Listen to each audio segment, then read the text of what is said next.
आप सभी लोगों को मेरा नमस्कार। जय माँ चंडी, जय शंकर। मैं आप सभी लोगों को और एक नए वीडियो में स्वागत करता हूं। आज के वीडियो में मैं आप सभी लोगों को बताने जा रहा हूं शिव पंचाक्षरी मंत्र कौन सा है, उसका 1 लाख जाप से क्या बेनिफिट होता है और 1 लाख जाप की साधना किस तरह से की जाती है, उसके ऊपर मैं आज आप सभी लोगों को बताने वाला हूँ। तो चलिए जानते हैं आज के टॉपिक के ऊपर। तो पहले जानते हैं कि शिव पंचाक्षरी मंत्र है कौन सा। आप सभी लोग, बहुत लोग बोलते हैं ओम नमः शिवाय शिव पंचाक्षरी है, और बहुत लोग बोलते हैं कि नमः शिवाय पंचाक्षरी मंत्र है। तो ये दो मंत्र किस प्रकार, इसमें से कौन सा मंत्र शिव पंचाक्षरी मंत्र है? देखिए, शिव पंचाक्षरी मंत्र शिव पुराण में जो वर्णना आता है वो होता है नमः शिवाय का वर्णना आता है शिव पंचाक्षरी मंत्र में। इसके बहुत सारे स्टेज होते हैं कि कौन नमः शिवाय जाप करेगा, कौन ओम नमः शिवाय जाप करेगा, कौन शिवाय नमः का जाप करेगा। इस तरह से बहुत सारे बताए गए हैं, लेकिन जो लोग प्रॉपर पंचाक्षरी मंत्र का जाप करना चाहते हैं तो वो नमः शिवाय का ही जाप करेंगे, शिव पंचाक्षरी मंत्र का। इसका 1 लाख जप का भी जानते हैं बेनिफिट क्या है। इसका जो बेनिफिट इस तरह से आता है कि 1 लाख जाप करने के बाद मनुष्य की परिस्थितियाँ उसके अनुकूल हो जाती हैं। तो उसके जो जितनी विपरीत परिस्थितियाँ हैं वो उसके अनुकूल हो जाती हैं, यानी कि वो उस परिस्थितियों में संघर्ष करने के लायक बन जाता है। जैसे बहुत लोग बोलते हैं हमारा धन का पीड़ा है, धन के इतने पीड़े में हम ग्रास हो चुके हैं कि अब हम एकदम डूब जाने वाले हैं, बोलते हैं ना, उस तरह से वो ये पंचाक्षरी मंत्र उस परिस्थिति को झेलने का आपको पावर देता है। पहला, आपके जीवन में परिवर्तन। दूसरा, मनुष्य के ऊपर एक स्थिरता आ जाती है। मनुष्य जब इस 1 लाख शिव पंचाक्षरी मंत्र का जाप करता है तो उसके मस्तिष्क में उसमें एक स्थिरता आ जाती है, एक ठहराव आ जाता है। वो एक अलग नज़र से दुनिया को देखने लगता है।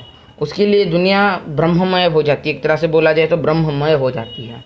इस तरह से 1 लाख का बेनिफिट देता है। आध्यात्मिक जीवन में इसका जो बेनिफिट होता है वो होता है कि आपका ध्यान में लेवल ऊंचा हो जाता है। आपका जो ध्यान का लेवल है ऊंचा हो जाता है। आपकी सिटिंग, यानी जो आप जो बैठ रहे हो उसकी जो क्षमता है वो भी डबल हो जाती है। तीसरी चीज़ ये होती है कि आपको दिव्य अनुभूतियाँ होने लगती हैं। शिव पंचाक्षरी मंत्र का 1 लाख जाप के बाद अगर आप कोई भी साधना करेंगे, आपको किसी ना किसी दिन, एक ही दिन, चाहे एक ही दिन क्यों ना हो, आपको एक दिव्य अनुभव होगा ही होगा। इस तरह से आपको दिव्य अनुभूति होने लग जाते हैं। इस तरह से ये भौतिक और आध्यात्मिक जीवन में इसका काम करता है। और सबसे बड़ा चीज़, बहुत लोग बोलते हैं शिव पंचाक्षरी मंत्र से धन का प्राप्ति नहीं होता। मैंने खुद शिव पंचाक्षरी का जाप बहुत मात्रा में किया है। कितना जाप किया है ये तो नहीं बता सकता, समझ लो 30 से 50 लाख या फिर उससे ज़्यादा मैं कर चुका हूँ। ओके, तो अगर बोला जाए शिव पंचाक्षरी मंत्र धन नहीं देता तो ये गलत बात है। शिव पंचाक्षरी मंत्र आपको धन भी प्रदान करता है। तो ये होता है उसका बेनिफिट। अब जानते हैं इसका साधना क्या है। शिव पंचाक्षरी मंत्र का जो साधना आप कृष्ण पक्ष की चतुर्दशी या फिर शुक्ल पक्ष की प्रतिपदा तिथि से, यानी कि शुक्ल पक्ष जब से शुरू हो रहा है, प्रथमी तिथि जिसको बोलते हैं, प्रथमा दिवस, शुक्ल पक्ष की प्रथमी तिथि या फिर प्रतिपदा तिथि से या फिर कृष्ण पक्ष की चतुर्दशी तिथि से शिव पंचाक्षरी मंत्र का आप संकल्प ले सकते हैं 1 लाख जप का। अभी जानते हैं कितने दिनों में 1 लाख जप करना है। सर्वोत्तम जो बताया गया है वो 5 दिनों में आपका 1 लाख जप कंप्लीट करना होता है। हर दिन का आपको 200 माला जप करना पड़ता है। और जो ये तो सबसे बेहतर बताया गया है। दूसरा जो बताया गया है वो आपको 11 दिन में बताया गया है, यानी कि हर रोज़ 100 माला करके आप 11 दिन में 1 लाख शिव पंचाक्षरी मंत्र कंप्लीट करेंगे। इस तरह से 2 विधियाँ आपको जो सूटेबल लगता है वो आप क्या कर सकते हैं। मेरे हिसाब से अगर लेंगे तो बेटर मैं बोलूँगा कि 5 दिन में अगर आप 1 लाख शिव पंचाक्षरी मंत्र कंप्लीट कर लेते हैं तो आपको बहुत तीव्र रिजल्ट देखने को मिलता है। अभी जान लेते हैं संकल्प किस तरह से करें। संकल्प जो आप करेंगे वो थोड़ा डिफरेंट होगा। इसमें आपका संकल्प डिफरेंट होगा।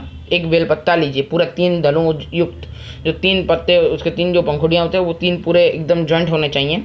उसको लीजिए, उसको अपने हाथ के ठीक हथेली पे रखिए। उसके पहले पत्ते के ऊपर थोड़ा सा चावल, जो बड़ा होता है सबसे बड़ा पत्ते के ऊपर थोड़ा सा चावल, उसके ऊपर एक सुपारी, ओके, उसके ऊपर थोड़ा सा रक्त चंदन रखिए। थोड़ा सा उसके ऊपर जो, अगर आपके पास है भस्म है तो भस्म भी डाल सकते हैं, अगर नहीं है तो कोई प्रॉब्लम नहीं। आप फिर पानी हाथ में लेके आप संकल्प लीजिए कि मेरा नाम यह है, मेरा पिता का नाम ये है, मेरी माता का नाम ये है, मेरा गोत्र ये है। आज से मैं 5 दिन के अंदर या फिर 11 दिन के अंदर इसी पंचाक्षरी मंत्र का 1 लाख जाप करने वाला हूँ। से शिव जी मेरे ऊपर प्रसन्न हो और अपना कृपा मेरे ऊपर बनाए रखें। बोल के ये संकल्प आप ले सकते हैं। सिर्फ पंचाक्षरी में इस तरह संकल्प लें। अगर आप 5 दिन का करते हैं तो आपको हर रोज़ 200 माला जाप करना पड़ेगा। अगर आप 11 दिन का करते हैं तो आपको हर रोज़ 100 माला जाप करना पड़ेगा। पंचाक्षरी मंत्र बड़ा ना होने के कारण सबसे बेटर फायदेमंद होता है कि आप 5 दिन में 1 लाख मंत्र जाप कर लें। अभी जानते हैं इसका दशांश कैसा होगा और कौन सा दीपक किस तरह से मुँह करेंगे। देखिए, इसमें आपका जो वस्त्र होगा, आप कोई भी वस्त्र पहन सकते हैं, इसमें कोई रूल नहीं है कि ये वस्त्र ही पहनेंगे। आसन भी कोई रख सकते हैं, किसी भी प्रकार का आसन रख सकते हैं। ज़्यादा प्रेफर करूँगा कुशासन या फिर ऊनी आसन, ऊनी कंबल का आसन आप रख सकते हैं।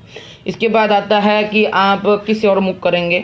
मैंने जब साधना किया था, जो लोग को धन की आवश्यकता होती है या फिर भौतिक जीवन में उन्नति चाहिए, वो लोग उत्तर की दिशा की ओर मुख करके आप साधना करें। जिन लोगों को सिद्धियों का प्राप्त करना अच्छा लगता है, कृपा प्राप्त करना है, तो आप पूर्व की ओर मुख करके साधना कर सकते हैं। लेकिन सबसे जो उत्तम होता है वो होता है उत्तर की ओर मुख करके शिव जी का साधना करना। उत्तर की ओर आप शिव जी का मतलब उत्तर की ओर आपको मुख करके शिव जी का साधना, पंचाक्षरी मंत्र का साधना करना है। दिशा बंधन कवच लगाना वो आप लगा लीजिए। और एक बात, तीव्रता जिन लोगों को बढ़ानी है तो आप पंचाक्षरी स्तोत्र से पहले, जाप करने से पहले आप पंचाक्षरी स्तोत्र जो है नागेंद्र हाराय त्रिलोचना है, इस स्तोत्र से शिव जी का अभिषेक कीजिए।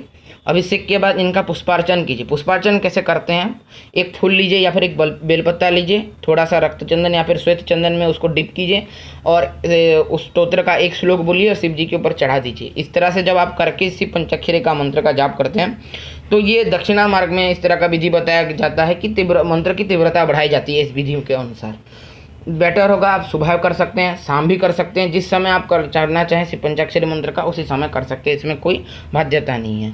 हवन की जो बात आती है, दशांश हवन, दशांश हवन आपका 10,000 देना पड़ता है। तो अगर आप 5 दिन में अगर आप 1 लाख जाप कर रहे हैं तो आपको हर रोज़ हवन देना पड़ेगा। हर रोज़ आपको 21 माला का हवन देना पड़ेगा अगर 5 दिन में करते हैं। अगर आप 10 दिन में करते हैं तो हर रोज़ आपको 10 माला का हवन देना पड़ेगा, यानी कि 1000 मंत्रों का हवन देना पड़ेगा। दीपक जो आपको होगा वो घी का कर सकते हैं या फिर सरसों के तेल का कर सकते हैं। जिनको तीव्रता बढ़ानी है और उग्रता और प्रचंडता चाहिए वो सरसों के तेल का दीपक जलाइए। अगर जिनको नॉर्मल और साधना करना है, भौतिक जीवन में उन्नति, धन धान्य ऐश्वर्य चाहिए, तो पूरे शुद्ध देसी गाय के घी का दीपक जलाइए। इस तरह से बता दिया गया है प्रॉपर तरीके से आपको, जैसे मैंने बता दिया है। इसके बाद जो पुण्याहुति का मैं एक स्पेशल उपाय बता दूं आप सब लोगों को कि जो पुण्याहुति आप लोग करेंगे, पुण्याहुति में आपको क्या करना होगा, एक सूखा नारियल ले लीजिए। सूखा नारियल के बीच से उसको 2 भाग कर, मतलब 2 टुकड़े में भाग कर लीजिए। दोनों के साइड में अंदर एक एक बेलपत्ता रखिए, थोड़ा सा पीला चावल रखिए और उसकी दोनों के अंदर पूरी एकदम फुल करके हवन सामग्री पैक भर दीजिए और उसको एक लाल कपड़े में, रोली धागा जो होता है, लाल धागा होता है, उस लाल धागे से लाल कपड़े में उस दोनों को एक साथ मिला के बांध लीजिए। जब आप क्या करेंगे, पुण्याहुति जब देने जाएंगे, आप अगर सरसों का तेल का दीपक जलाए हैं तो उसको सरसों के तेल में डिप कीजिए। अगर घी का दीपक जलाएं तो घी के तेल में डिप करके उसको हवन में छोड़ दीजिए। ये भी एक प्रोसेस होता है। इससे बोला जाता है साधना में अगर कोई भूल चूक भी हो गई हो तो शिव जी के इस प्रकार के पुण्याहुति से वो भूल चूक खत्म हो जाती है, यानी कि उनकी कृपा से हमारी जितनी भी भूल होती है वो उसमें क्षमा दे देते हैं बोल के आप ये प्रयोग कर सकते हैं। कहा जाता है इस प्रकार से, तो आप ये प्रयोग कर सकते हैं। तो यही था कुछ आज का वीडियो। अगर आप सभी लोग को अच्छा लगा तो लाइक कर दे, शेयर कर दे, सब्सक्राइब कर दे। जो लोग ने सब्सक्राइब करके घंटी वाला बेल आइकन ऑल पे सेट कर दें ताकि मैं जो भी वीडियो अपलोड करूँ उसका नोटिफिकेशन आप सभी लोगों तक पहले पहुँच जाए। और एक बात, आगे इस तरह का वीडियो आएंगे। मैं बहुत लोगों में फेमस है शिव पंचाक्षरी का 5 लाख जाप का अनुभव भी लाऊंगा, क्या परिवर्तन होता है वो भी लाऊंगा, किस तरह से साधना किया जाता है, गुप्त विधि से किस तरह से पंचाक्षरी मंत्र का 5 लाख जाप किया जाता है वो भी लाऊंगा। और मिलता हूँ आप सभी लोगों को और एक नए वीडियो में। तो आज के लिए इतना ही था। सभी को मेरा नमस्कार। जय माँ चंडी, जय शंकर।